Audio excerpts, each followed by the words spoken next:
ತೆಂಗಿನ ಎಣ್ಣೆಯಲ್ಲಿ ಈ ಪುಡಿಯನ್ನು ಬೆರೆಸೋದ್ರಿಂದ ಕ್ಷಣಾರ್ಧದಲ್ಲಿ ಬುಡದಿಂದಲೇ ಕಪ್ಪಾಗುತ್ತದೆ ಬಿಳಿ ಕೂದಲು. ಬಿಳಿ ಕೂದಲಿನ ಸಮಸ್ಯೆ ಎನ್ನುವುದು ಇತ್ತೀಚೆಗೆ ಎಲ್ಲರನ್ನು ಕಾಡುತ್ತಿರುವ ಸಾಮಾನ್ಯವಾದ ಸಮಸ್ಯೆವಾಗಿದೆ.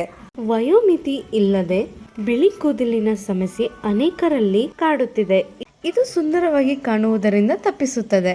ಅನೇಕ ಜನರು ಬಿಳಿ ಕೂದಲನ್ನು ಕಪ್ಪಾಗಿಸಲು ವಿವಿಧ ರೀತಿಯ ಟಿಪ್ಸ್ ಮತ್ತು ಡೈಗಳ ಉಪಯೋಗಿಸುತ್ತಾರೆ. ಯಾವುದೇ ಟಿಪ್ಸ್ ಅಥವಾ ಹೇರ್ ಡೈನ ಬಳಕೆ ಇಲ್ಲದೆ ನಿಮ್ಮ ಕೂದಲನ್ನು ನಿಮ್ಮ ಮನೆಯಲ್ಲೇ ಕಪ್ಪಾಗಿಸಬಹುದು. ತೆಂಗಿನ ಎಣ್ಣೆ ನಿಮ್ಮ ಕೂದಲನ್ನು ಬಲಪಡಿಸಿ ಉದುರುವಿಕೆಯಿಂದ ತಪ್ಪಿಸಲು ಸಾಕಷ್ಟು ಸಹಾಯ ಮಾಡುತ್ತದೆ. ತೆಂಗಿನ ಎಣ್ಣೆಯನ್ನು ಬಳಸಿ ನಿಮ್ಮ ಕೂದಲನ್ನು ಕಪ್ಪಾಗಿಸಬಹುದು, ಆದರೆ ಅದಕ್ಕೆ ಈ ಪುಡಿಯನ್ನು ಸಹ ಬಳಸಬೇಕು.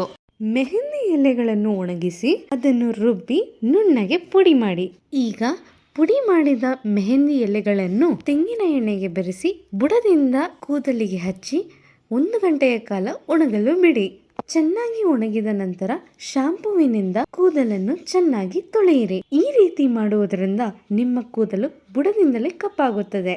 ಈ ಮಾಹಿತಿ ನಿಮಗೆ ಇಷ್ಟ ಆಗಿರುತ್ತೆ ಅನ್ಕೊಳ್ತೀನಿ. Thanks for watching. Like, share, subscribe ಮಾಡೋದನ್ನ ಮರಿಬೇಡಿ. Bye, take care.